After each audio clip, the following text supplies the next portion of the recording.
প্রবাস জীবন। প্রবাস জীবন নিয়ে কী বলবো রে ভাই, বলার কিছু নাই। দেখো, আজকে ঈদের একটা দিন,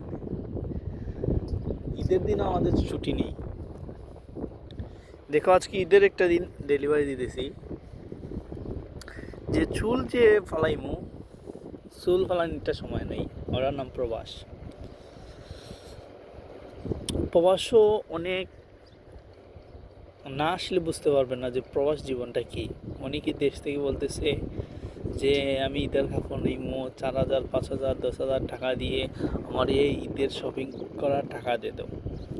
বিশ্বাস করো ভাই, আমাদের যখন মাস শেষ হয়, বেতনটা পাওয়ার সাথে সাথেই আমাদের দেশে পাঠিয়ে দিই। কেন? আমাদের মা আছে, ভাই আছে, বোন আছে, সবাই ঈদের শপিং করতে হবে। কিন্তু আমরা সবাই প্রবাসী না, প্রবাসী নিজের বুঝটা বুঝলাম। কেন? দেখো, আজ ঈদের একটা দিন, মাথার যে চুল ফালাইমু, ও চুল ফালানি সময়টা নাই, আর টাকা তো আর কিছু বলার নাই। মাস যখন হয়, মাস শেষ হওয়ার আগেই বাড়ি থেকে কল আসে, এই টাকা কবে দিবে, এই ওইটা নিমো, ওইটা নিমো, এই এইটা অনেক কিছু। আজকে প্রায় 2 বছর হয়ে যাচ্ছে আমার প্রবাস জীবন। তো প্রবাস জীবনে হাসিয়া অনেক কিছু শিখতে পারলাম। 30টা রোজা রাখার পরে ঈদের একটা আনন্দটা যে দেশে গেলে মিলতো, আনন্দটা নিয়ে আমাদের মাঝে 30টা রোজা রাখার পরেও আনন্দটা নাই। কেন? আমি আনন্দ করাতে গেলে আমার দেশের মানুষ অনেক কষ্টে থাকবে, বা আমার ফ্যামিলি অনেক কষ্টে থাকবে, বা আমার মা বাবা একটু কষ্টে থাকবে। তাদের হয়তো কিছুটা খানার মধ্যে কমতি হতে পারে। এজন্য একটা কাপড়, যে কাপড় কেনার মতো এই ক্ষমতা নেই আমাদের প্রবাসীদের। প্রবাস জীবন নিয়ে কি বলবো ভাই, বলতে বলতে শেষ করতে পারবো না। আসলে বলার কিছু নেই। আসলে আমি দোয়া করি সব প্রবাসী ভাইদের জন্য, আল্লাহ আমাদের সবাইকে বোঝার এবং ধৈর্য ধরার তৌফিক দান হয়। জেলখানা চিনেন? জেলখানার থেকে আরও ভয়ঙ্কর প্রবাস জীবন। জেলখানা তো অনেক সুখ আছে, বলবা কীরকম সুখ আছে। এ ঘুমাইব, খাইব, ওইটাই তার খাম, ওর বন্দি থাকবো। কিন্তু এইখানে তো বন্দিও আছো তুমি। ঈদের একটা দিন, ওই দিনটাই কাম করা লাগে। এটার নাম প্রবাস। আসলে ঈদের একটা দিন যদি কাম না করো, তোমার চাকরি তোকে বের করে দিবে, ওর চাকরি মিলাইতে তোমার অনেক কষ্ট লাগবে। আর অনেকেই আছে যাদের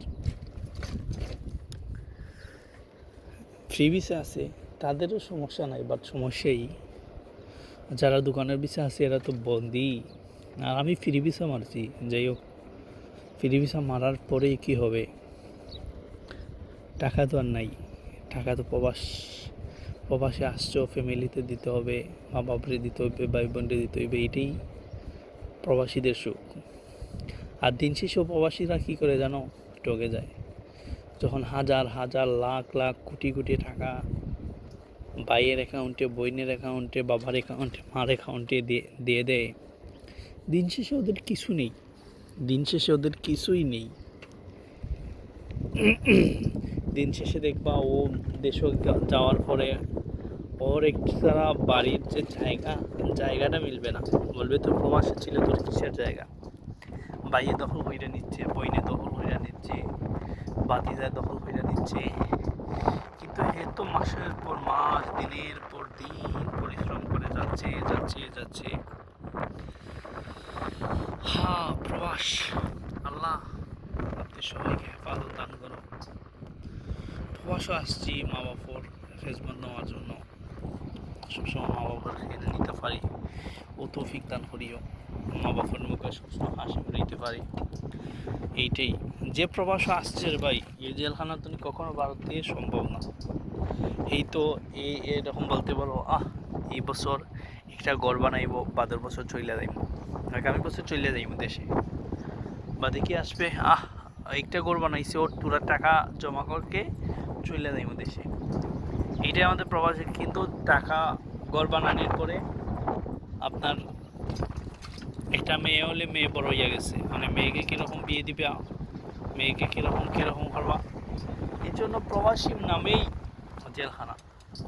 না আছে সুখ, না আছে দুঃখ, দুঃখ সুখ সব কিছু মিলিয়ে প্রবাস।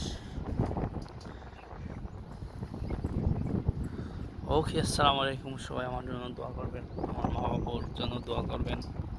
সবাইকে আসসালামু আলাইকুম।